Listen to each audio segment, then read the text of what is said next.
you're working, you were studying, and how did you see yourself at that time in terms of identity or who you are? Or did you even think about it or have time to think about it? No, at that time, no. It was in a survival mode, right? Yeah. I'm having this bubble. Nobody gets in, right? Until my first husband, he was the first one that kind of tried to break in. Anyway, but I don't think there was a lot of thought going into it. It's just like deal with whatever at the time I gotta deal with is to live, right? Now you gotta think, I 14 and then 16 and then 18 I graduated and I went to college, right? I mean, it was a short period of time, so there's a lot of learning of language and cultures and everything, right? No, I didn't really think a lot about it until I went to college, of course. I never thought I was any different from anybody. I had wonderful high school memories, and there's some good friends that I made, 3, 4 of them. Not until I went to college that people start putting label on me, right? You're Asian American. Oh, okay. You're different. Really? Your colors, you're not white, Well, that's interesting. Why then? Because, in college, I mean, they have a lot of different clubs, right? They always have these foreign student clubs and stuff like that, right?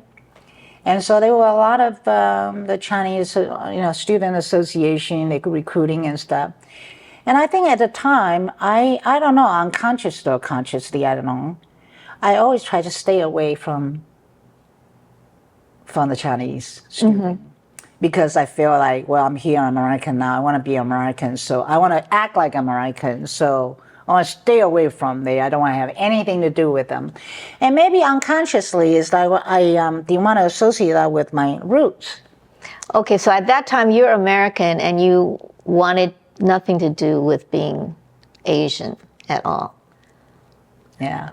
Okay. But the funny thing is I married a Filipino American. Well, he's kind of Asian, but he was already American, right? So yeah, he that's was different. born in America. Yeah.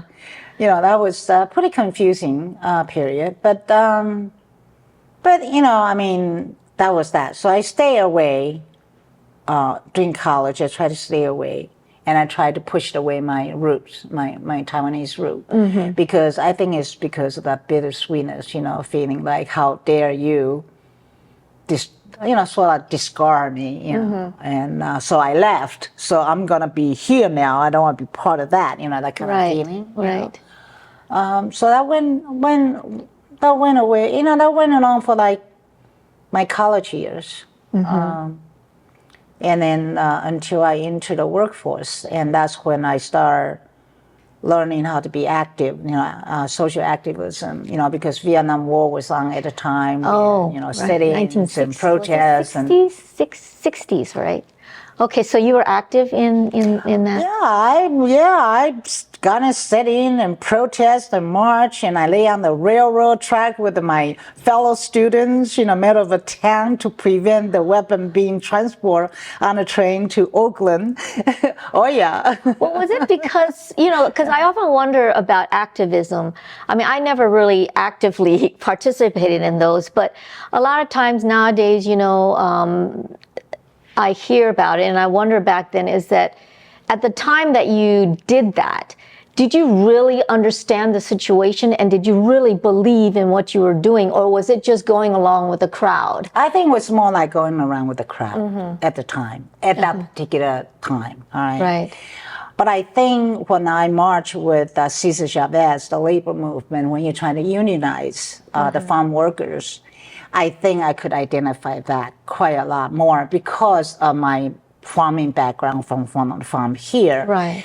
So as a result of it, I had a pretty good relationship with it. And so Cesar Chavez was, like big movement and boycotting Safeway. Safeway was the biggest grocery store. And we were boycotting lettuce and grapes. I don't know if you remember grapes. Now. Yeah. No, so I was right there. And then we marched. I marched with him, and we went to Salinas, where the grapes and lettuce, a strawberry, actually. There was strawberry field when we were down there. And we would get on the bus, the students, get on the bus with them, and we would join him down there. And it was quite experience because, they were spraying all the pesticides on the field. Strawberry has the highest, problem. They have the highest pesticide spray on them. Really? And so it was because of pesticides. It's not because there's all these illegal immigrants working on these farms that you guys were doing. But you see, that's the whole immigration policy, and I think that's why I became very active afterwards. Because we Americans think that all these illegal immigrants are bad people, and all these Trumps and all this media, portray them.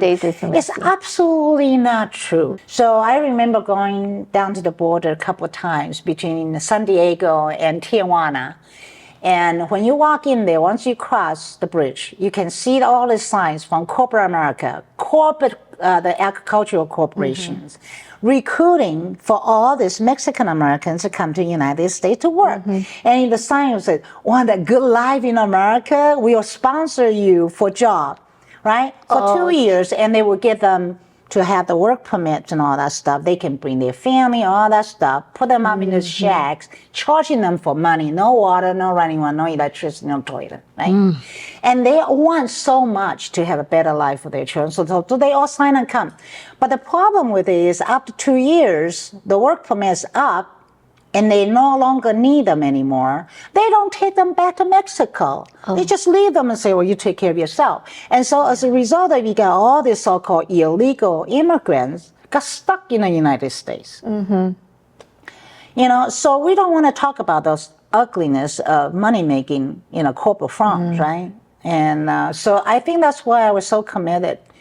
So injustice. There's such injustice done to these people, and so I was pretty much, I actually participate in a campaign for Congressman Vic Fazio. I don't know if you know him in California. Now he was very well known in Congress in California, and I helped him to run his. I wasn't a campaign manager, but I was in his campaign because he was very pro-labor movement and supportive of Cesar Chavez and all that. So I started to do that. Then I think after I graduated, just toward the end, maybe I graduated. After I graduated, then I started to join. Here I go, the Asian Pacific Women's Organization. So that's after college, I started to go back to your Asian roots, right? And that was because I met March Fong Yu. I don't know if you know him or not.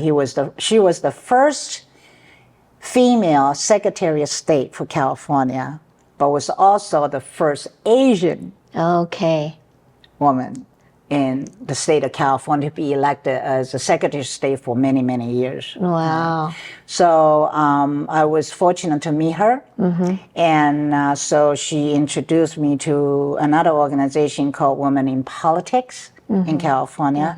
And that was more of a lobbying organization. And so we raise money. We do fundraising. And so that's how I learned my fundraising skill.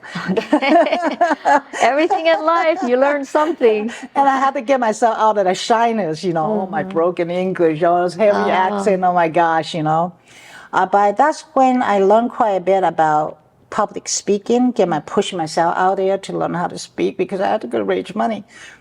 And learn quite a bit about politics. So we were lobbying money to set up a child center in big corporate. We were pushing for big company to set up the childcare centers on site for the mothers to come in. So we raised money on that, and then also nursing, because the nursing students were not getting a lot of assistance. So we were able to raise money to hire lobbyists for those kind of things.